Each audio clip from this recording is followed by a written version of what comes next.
Hi, everyone. Today is Thursday, October 15th, 2020, and we're going to be discussing what's really going on.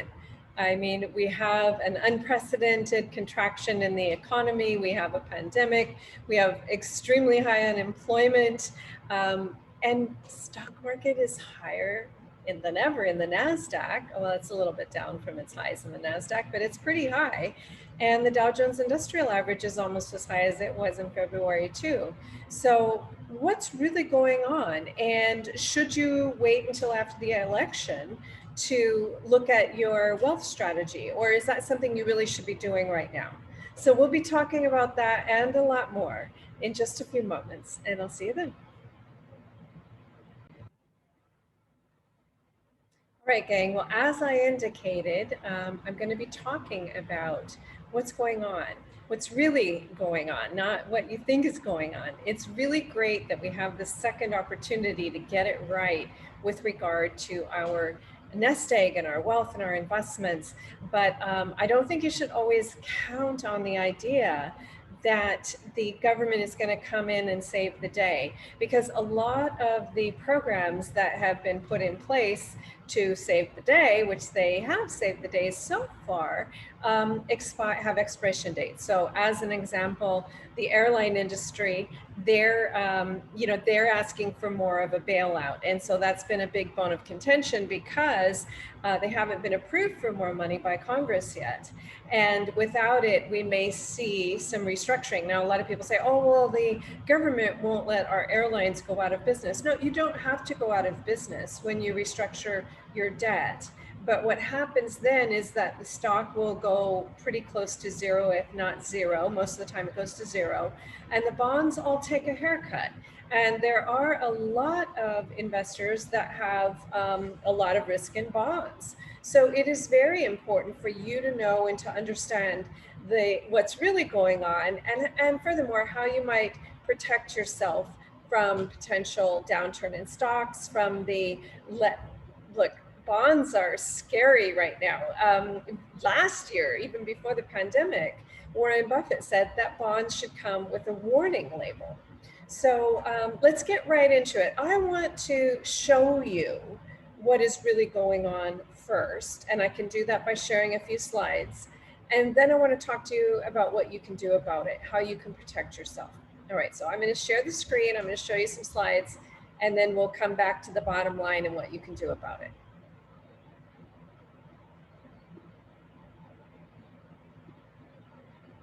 Okay, so the first thing I want to share with you is a good news. So Tesla is going to actually have an outstanding third quarter earnings report. They did report their deliveries on October 2nd, as most auto manufacturers do, and their increase was 43.5% year over year. At the same time, Ford is down 5% and GM is down 10%.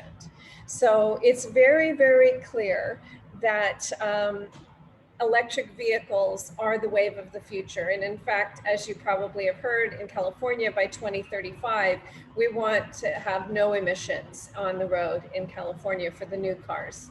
So it is definitely a wave of the future. However, there's one glitch, and that is that when we have high unemployment, or when we have a massive amount of auto loan debt, then people may not be able to buy a new car. They may be afraid of buying a new car. So what's the story on that? Well, actually, our auto loan debt is over 1.4 trillion. You've been hearing the trillion word so much these days that it probably doesn't affect you in the way that it should. That's astronomically high. That's way higher than it was before the Great Recession. In fact, all consumer debt is very much higher than it was before the Great Recession.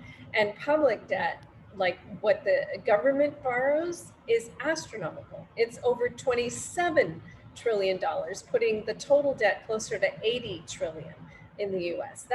That's really a mind-boggling number, and it's going to take decades to cycle through it. Most of that, again, this is borrowed money. So it's not like it's paper money that goes away. This is borrowed money that's supposed to bridge the gap from bad times to good times.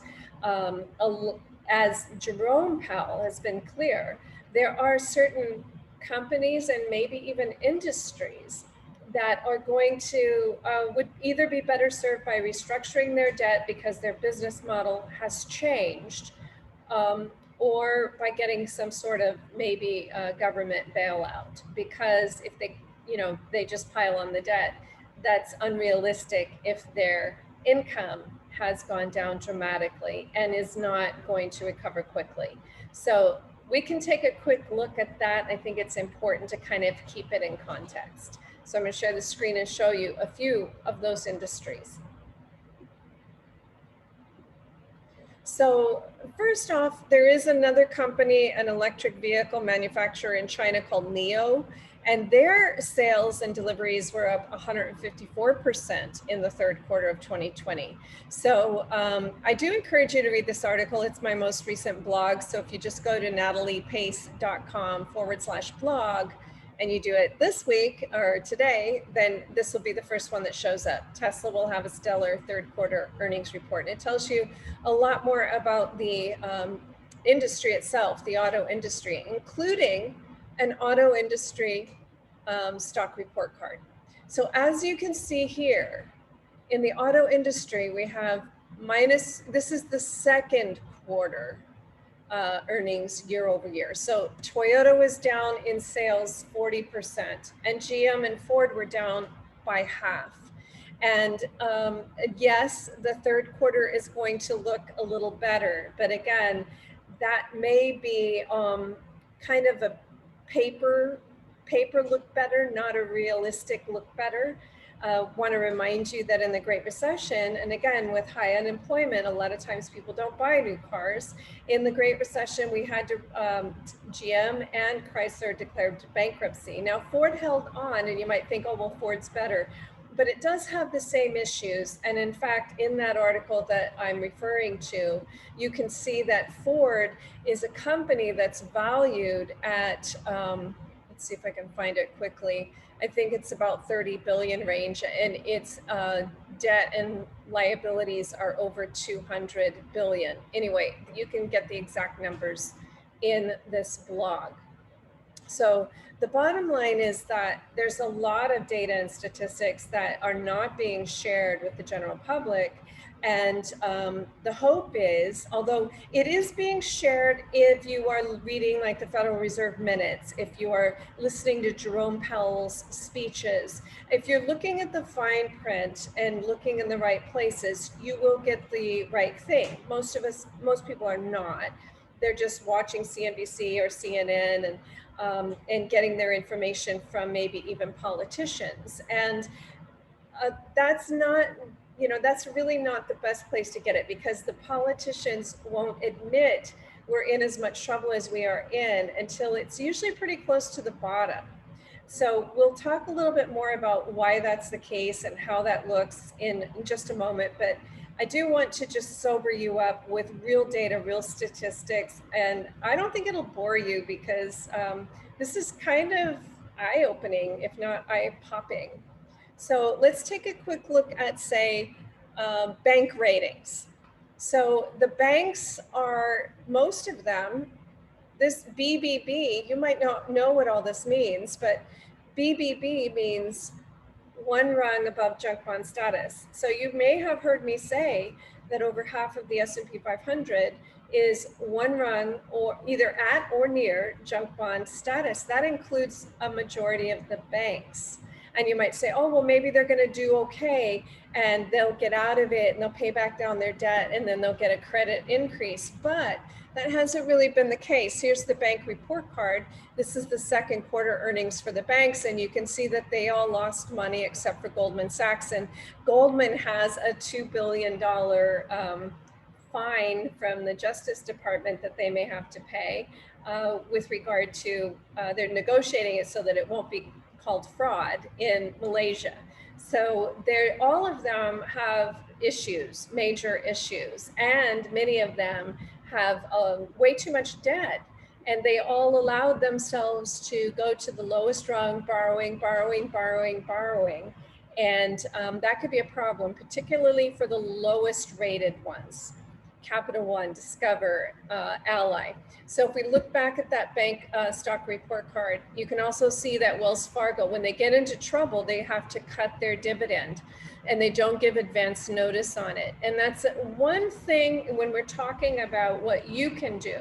So we just finished up our October retreat, and when we were looking at all the value funds, they didn't look that good. And in addition to that, usually your value funds are income producing, they offer dividends, but there have been, most of the banks have suspended their buybacks, and many are having to either think about or cut or suspend dividends. And a lot of the value companies have had to suspend their dividend, Ford, that sort of thing. So we'll look at that as well.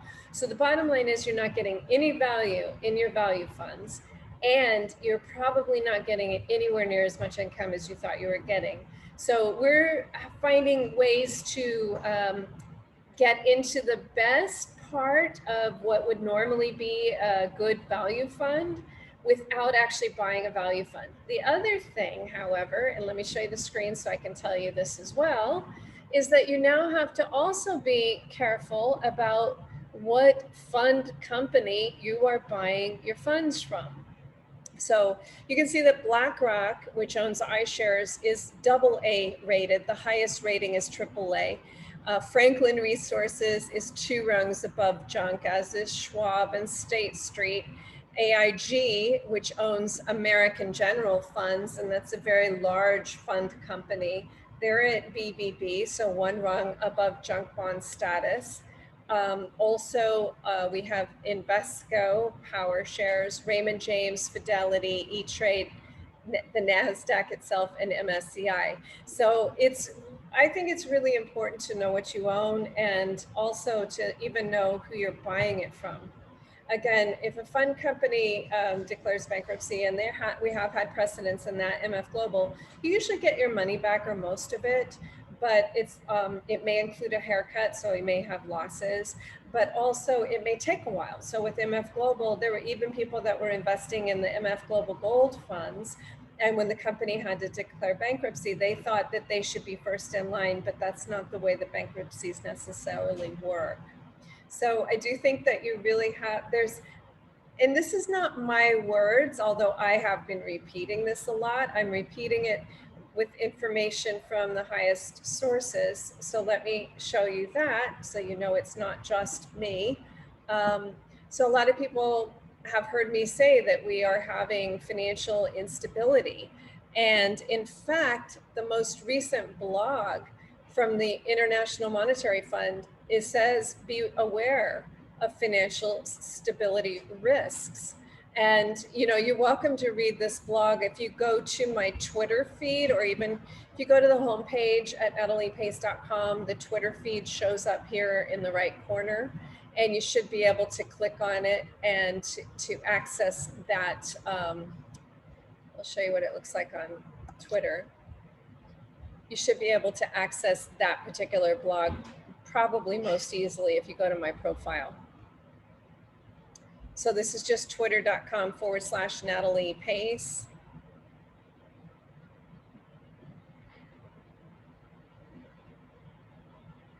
I clicked on tweets and replies, and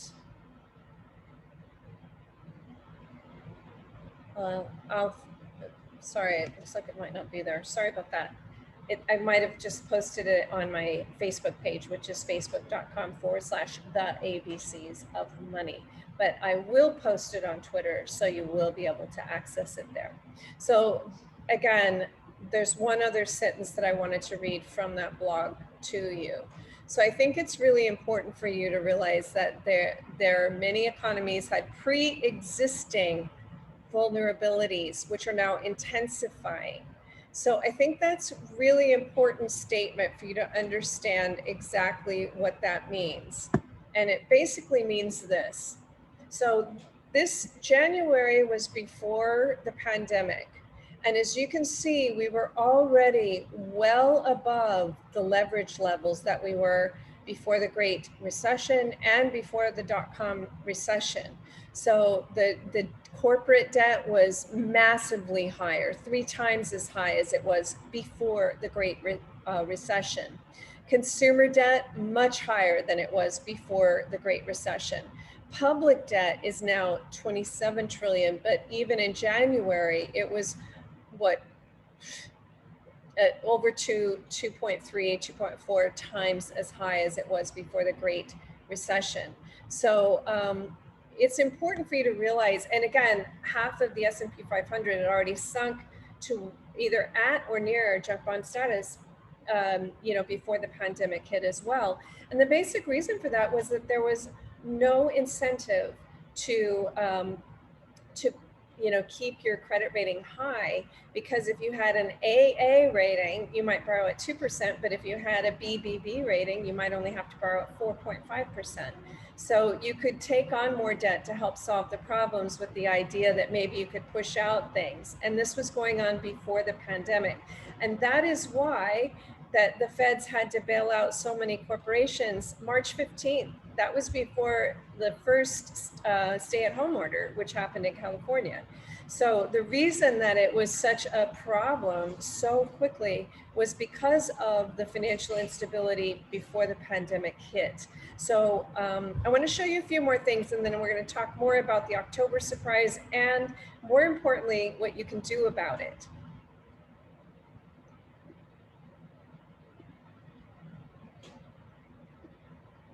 Okay, so just so you know, there's a few other industries that are not in great shape. So here's the airlines, minus 80% or more in their revenue. Here are casinos, minus 80% or more in their revenue. Here's the oil industry. And I've highlighted all the ones that have already declared bankruptcy: Chesapeake, Extraction, Oil and Gas, Whiting, Noble. Here's a list of bankruptcies here. And then these are the ones that are at risk. And again, this is kind of being propped up because the oil and gas industry is not the prices did not increase because of consumer demand, because we still have a lot of people working from home. So when you think about that, the travel industry, commercial real estate, apartment buildings, the trend for kids moving back in with their parents is higher than it was in the Great Depression, not just the Great Recession. So again, a lot of things are shifting rapidly, mostly because people have to solve problems for themselves. If there's high unemployment and they can't pay their rent, they're not going to stick around. I mean, right now, of course, there's a moratorium on evictions and foreclosures, but a lot of people are not going to stick around to wait to be evicted in January. They're trying to solve the problem now. All right, so what does that mean about stocks, your portfolio, bonds, and what can we do about it? I want to give you a big red flag, is that bonds are highly illiquid. If we were to look at, how easy it was or not to sell a bond, particularly a long-term bond, it could be very difficult. And that's right now when everything's been bailed out a little bit, and you could have to take a haircut. In other words, if you bought it for $1,000, you might have to sell it for a loss. It might not be a dramatic loss. It might be 15% or 20. But if you wait until it becomes less liquid, you might have to take an even bigger haircut. So a lot of people are not aware that bonds are very illiquid, and the longer the term, the higher the risk. So in the Cliff Notes on bonds is that you want to keep the term short and the credit worthiness high. That's really difficult to do right now. So on the safe side, we're saying overweight safe, because we're in a recession. It is unprecedented. Everything has kind of been papered over, but most of those things have an expiration date that's not too far in the distant future.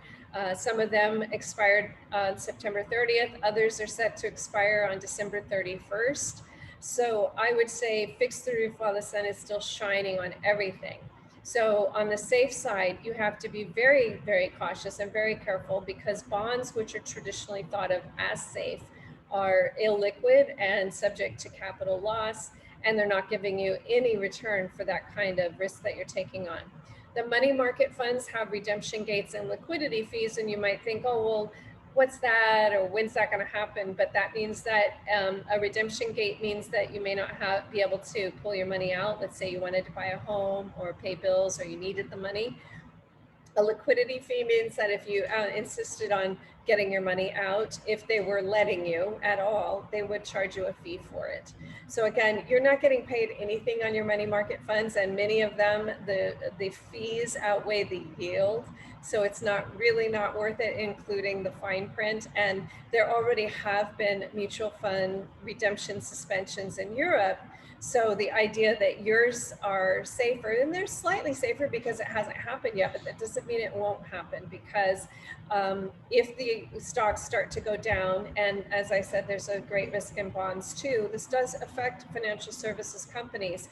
And the reason that they put the redemption gates and liquidity fees on the money market funds is that is their bail-in on their clients' dime, so they won't have to go to Congress. That was their solution that they had to come up with for Dodd-Frank when they said, we're not going to bail you out again. So they said, okay, well, here's what we'll do instead. So here's a few more things I want to show you, and then we're going to talk about the October surprise.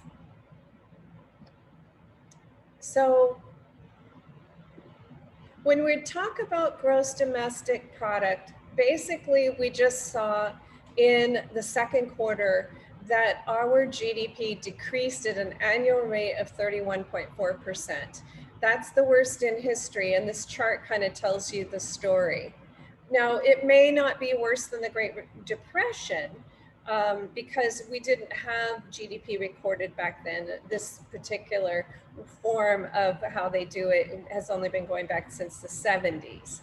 But it is definitely a tremendous amount worse than the Great Recession. And the October surprise is this. The first quarter contracted at 5%. The second quarter contracted at 31.4%. Well, they're predicting that, and this is, again, it's mainly due to bailouts and the moratorium on evictions and all this sort of stuff. They're saying that they're predicting, this is from the Federal Reserve, that our contraction is only going to be around 4% in 2020. And what that means is that the third quarter could look a lot better than the second quarter. Now, the politicians, and it wouldn't matter who's in office, anybody would do it because they want to get reelected. They're going to start crowing from the rooftops. I have the best economic record in history. Now, it's a bounce off the bottom. The fact that we're going to have this horrible contraction and that we had so much leverage prior to it, and that financial instability is a huge concern, all of these things, they're not going to be mentioned. You probably may not have even heard that we had the worst contraction in the second quarter in history because nobody was mentioning it. But the minute we have a decent showing, and that is going to show up October 29th of 2020, so the October surprise, you're going to start hearing crowing from the rooftops that the economy is recovering and all of this. Now you might say, hey, that's great. Shouldn't I just stay in stocks then? Well, that's already priced in. So the reason the markets are so high is that investors kind of stayed in hoping that things would just level out. Also, the Feds bought a bunch of bond funds and bought up all these bonds. And so they said, well, you know, these companies aren't going to declare bankruptcy, so we'll just stay in and hopefully everything levels out by 2021. Now, if that assumption changes, and they did talk about this in that IMF blog, which I encourage you to read, then there will be a sell-off in stocks. So I always think it's better to be early than late. And it's never a good idea to do market timing. So it's not like you sell everything and then move to cash. It's a better idea. You saw why that's a bad idea from the run up since March, because the economy hasn't improved dramatically. And we still have, according to Jerome Powell, now the BEA is saying that our unemployment is going down, but the measurements that are used by Jerome Powell, unemployment is really about 11%. That's a very, very high number for the US. And if you're under the age of 29, it's going to be even higher. So the younger you are and the less educated you are, it's much, much higher. If you have a PhD or an MBA or a master's, chances are you're not unemployed at all. So it's very inequitable how this kind of lands. So let me show you also what happened in the Great Recession and also in the dot-com recession, because this recession, believe it or not, is actually following kind of what it did in those two recessions. And that seems to be the new normal, which is that we have this initial shock and then there's a sell-off and then it stabilizes or it comes back up. And then we have I call them a series of unfortunate events. And at each unfortunate event, there's a sell-off in stocks and the markets fall, and then either they recover a little bit or they level off. Now you might say, well, why do they recover a little bit? Because there is a multi-trillion-dollar financial services industry, and a lot of those broker salesmen will go buy on, there's a lot of, aphorisms, buy on the dip. So they convince people that they should be buying low and that they're going to be, this is the great thing to do. They're a great investor if they do that. But if you're in a recession, and most recessions do take 18 to 24 months before you hit bottom, then buying on the dip is like catching a falling knife. You're going to get blood all over your hands because the next one is going to go down too. So let's take a look at history and what it can teach us about the current recession. So the bottom line is we're in an unprecedented recession. Unemployment is much higher than you realize. Leverage is much higher. The October surprise could be something that is actually beneficial for the incumbent. He's definitely that's going to be one of his October surprises, absolutely. And again, that it's going to get reported on October 29th at 8:30 a.m. Eastern. So you can have your eyes and your radar up for that. That surprise has already been built into stocks. So it's not a guarantee that stocks will go up, although you will have a lot of broker salesmen calling their clients and trying to convince them that stocks should go up. So you may have a little bump on what would be called the unsophisticated money. All right, let me show you the last two recessions. So again, this one is the Great Recession. And what you can see here is that it was a general downtrend. So the top was October of 2007, and then we started hearing about IndyMac and a bank failing and a run on the bank and Bear Stearns. And it actually, the stocks went up a little bit after Bear Stearns because everybody were convinced, or the broker salesman convinced them, that was a one-off.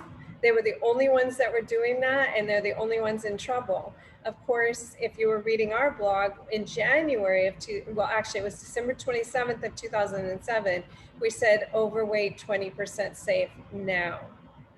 That's important. And by the way, then you could have gotten safe in bonds and you would have been fine for about a year. That's not the case this time. So you have to both know how to get yourself safe and overweight safe on the stock side, but you also have to know how to get safe on the bond side, because that is not safe, and money markets are not safe either. And those are the two products that broker salesmen have to sell you or are in your check of the box on the 401ks. That reminds me, one last thing about 401ks is that you can actually withdraw up to $100,000 out of your 401k if it's coronavirus related need, and there's no penalty or early distribution. You would have to pay income tax on it at your current rate. So that is something that you would have to do. But it is something to think about if you don't have any options on getting safe on your 401k. Also, if you do have like a short-term treasury bills fund, that might be okay. That might be the safest in a 401k. All right, so back to the screen.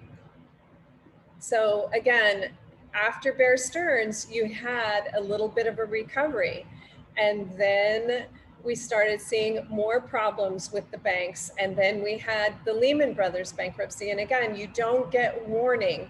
This is called a gap down. So Lehman declares bankruptcy and you hear about it after the markets close, and you wake up in the morning and the stock has tanked and maybe lost 85% of its value. So there's nothing you can do about it.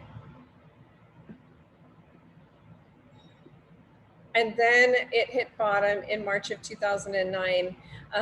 The GM and Chrysler bankruptcies were in, I believe, March. So it was right around that time. And they were having trouble, and they were going to declare bankruptcy in 2008. But the Treasury Secretary then, Hank Paulson, had given them a few backdoor loans, and that got them through so that they would actually have to declare bankruptcy on Obama's watch rather than on Bush's watch. So let's look at the NASDAQ one too, the dot-com recession. So again, in the Great Recession, from the top to the bottom, it was 55% losses. So again, if you were buying on the dip, then you might have felt good for about a month, and then boom, boom, boom, and you would have been freaked out. And that happens a lot of times because people do believe they're broker salesmen. So here it is in the dot-com recession, and we started seeing great signs even in December of 1999 that things were really over leveraged. And then the high was hit in March of 2000. It went down, and then it actually went back almost to the highs. And then we had this slow, steady decline. And what I find interesting about this is that a lot of people think we didn't hit the recession until 9/11. But as you can see, most of the losses had occurred well before 9/11. And in fact, 9/11 dragged down the markets only a small amount. And then there was a Santa rally. And then, of course, it went down, and the bottom was October of 2002. The losses in the NASDAQ from the top to the bottom were 78%. So that is why that you want to overweight safe in a recession. So you want to always keep a percent equal to your age safe, overweight safe, know what's safe when bonds and money market funds are not safe, and then diversify your at-risk portion. You can even have, in our diversification strategy, we have 4 hots. So we think that gold is hot, silver is hot, cannabis is hot, technology is hot, but it's overpriced. So technology is absolutely hot, but it is way overpriced. And let me just show you what I mean by that.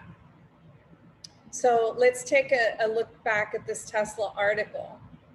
And as you can see here, Tesla's sales are 24 billion. It's now about $420 billion company. So its price to earnings ratio is crazy high, 1,153. The average price to earnings ratio is 16. So that should tell you just how astronomically overpriced it really is. So the bottom line is, know what you own.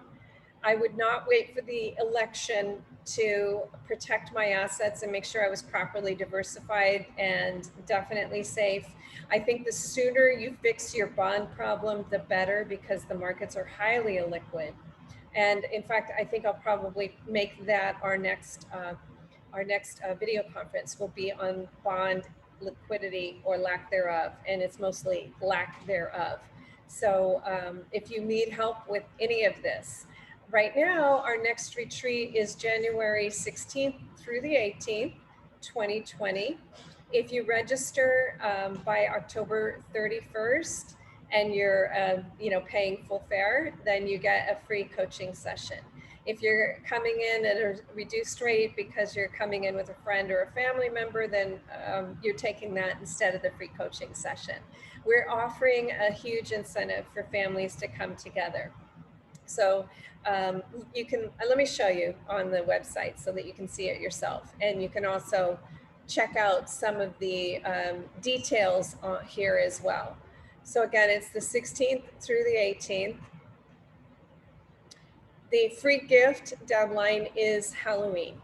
So if you are interested in registering, and these are our most affordable retreats. If you are interested in registering and you're a new person, it's only $695. And then if you bring like your husband or your wife, it's $350.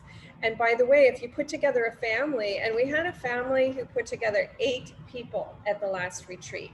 So it was a boomer couple, and they had millennial kids, and they put them all into the retreat. And after the 5th person, it goes down to $99.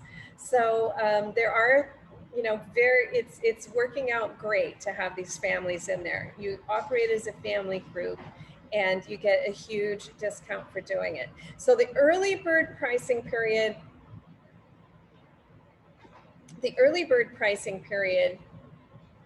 ends at the end of November, and the free gift deadline ends at the end of October. So do keep those deadlines in mind. And then of course you can get additional information on what you're going to learn. And you can always call our offices or email info@nataliepace.com, or you can call 310-430-2397. That goes to our team. Is there anything else? Oh yes, I would not wait until January. I'm telling you, I wouldn't even wait till the election. So if you are worried about your nest egg, whether it's in 401ks or a managed portfolio or something you're trying to do yourself, I do offer a second opinion. And it's easy as a pie chart. So I mock up a pie chart of what you have, I mark up a pie chart of what you should have, and I give you a game plan. You have to be the boss. You have to decide whether or not you want to do it. But I'm happy to give you that information. So email our offices or call our offices now for pricing and information. Call 310-430-2397 or email info@nataliepace.com. So if you have hundreds of thousands in your nest egg, it's a good idea to preserve your assets now. Again, the price of the last two recessions should be enough that you don't want to have that much at risk. And it's worse this time because we have, as you saw in that leverage chart, we have far more leverage. And we also have, the bonds are not going to help us out. So our interest rates are at rock bottom. Jerome Powell has admitted all of this himself. Let me just show you. I think I have one of his speeches up. So he gave a speech at Jackson Hole at the end of August.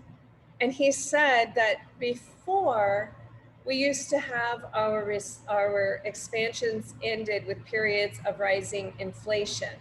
However, recently, and by recently I mean in the 21st century, our long expansions are more likely to end with episodes of financial instability.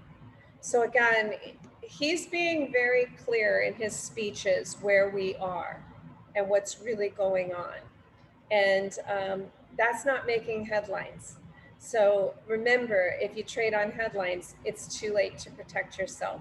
If you wait for the politicians, it's too late to protect yourself. The politicians did not admit that we were in the Great Recession until October, when they asked for the TARP bailout. By that time, people had already experienced most of their 50, lost half or more. If they had Lehman Brothers, they lost more. So now's the time to get safe, protected, hot, and diversified. Also, one other thing, if you have family that you care about, I know that money is a very personal thing, and a lot of people don't like talking about money to friends and family members. But I do think that you can say it once. And as an example, I'm going to have the 4th edition of the ABCs of Money available very soon. You could always send it as a gift, a holiday gift. It's going to be available probably within 2 weeks, and it's really affordable. I mean, it's like a stocking stuffer price, right?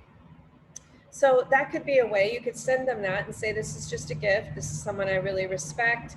And if you want additional information about her, go to her website, or you can include a link to my bio.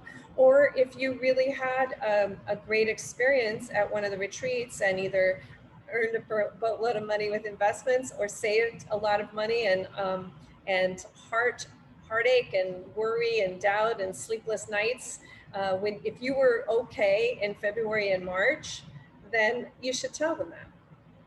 And by the way, that is a litmus test. Many of us should be asking ourselves, how did I feel in March? What worried me then?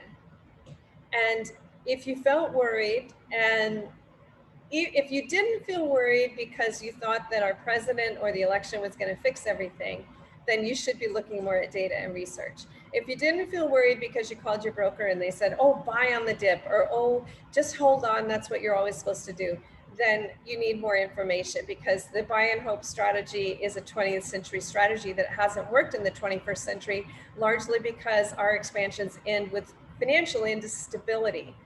They aren't like normal recessions, they're more like the Great Depression. So it's really important. And again, don't do market timing, because we are not going to have all of our businesses go out of business. What's a better idea is to know what you own, to be properly diversified, to have some hots that can go up if the markets go down, to get safer than you can get in bonds and money market funds. And again, this may sound complicated, but we make it as easy as we can in the Investor Educational Retreat. And it's even easier if you get a second opinion and you have a line-by-line note from me. This one is very risky. This one's okay. This one is great. By the way, you have 200,000 here when you should have 25. You know, if you're getting those kind of notes and you believe in what I'm saying, then it's easy to take action. All right, thank you so much for joining me. And again, I will be posting this on my YouTube channel, which is youtube.com/Natalie Pace. It takes a couple of hours for the video to process, but I will see you then. And one last thing, if you have questions about anything at all money related, please email them to us, because we are here to help you solve your problems. That's what we've been doing since 1999. That's why I have this job, which I absolutely love. And we love solving your problem. It may be that I've already written a blog about it, and all Heather has to do is to send you a link to the blog. It may be a question that I answer in the next video conference, which, you know, it will be sometime between either 2 to 4 weeks from now. I usually do them on a Thursdays at 5. So just know that we're here to help. That's our job. We don't sell financial products, so we are not here to sell you stuff that you don't need just so that we make a commission on it. We're here to empower you with the ABCs of money that we all should have been received in high school, so that you can become an empowered and enlightened Main Street investor and actually participate in a sustainable future. That's our vision. That's our goal. Thank you for joining us. Thank you for being here. Feel free to share this link. Again, once it posts on the YouTube channel, anybody can watch it for free. The ABCs of Money will have a price tag on it, but it'll be very low.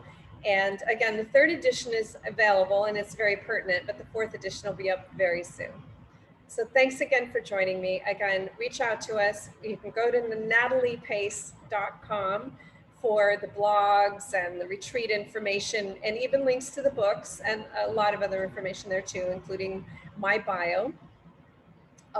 You can join me on Twitter. I'm at Natalie Pace on Twitter. I'm the ABCs of Money on Facebook. I'm Natalie Wynne Pace on Instagram. That's WYNNE. And the email is info@nataliepace.com. info@nataliepace.com, and then 310-430-2397. And all of this is available at nataliepace.com. Again, this video will be posted at youtube.com/Natalie Pace. And I'll see you quite shortly. And I look forward to hearing all of your great stories about what you're doing to protect your wealth, and also to reimagine what's safe in a world where bonds and money market funds are vulnerable. There's new ways of thinking about everything these days. And those of us that embrace the changes and look forward are going to be the ones that solve the problems more quickly and protect our wealth. And keep, one last mantra, keep the money in the family. Every cent you own and every moment you spend is always an investment. Keep the money in the family. I'll see you soon. Thanks for joining me.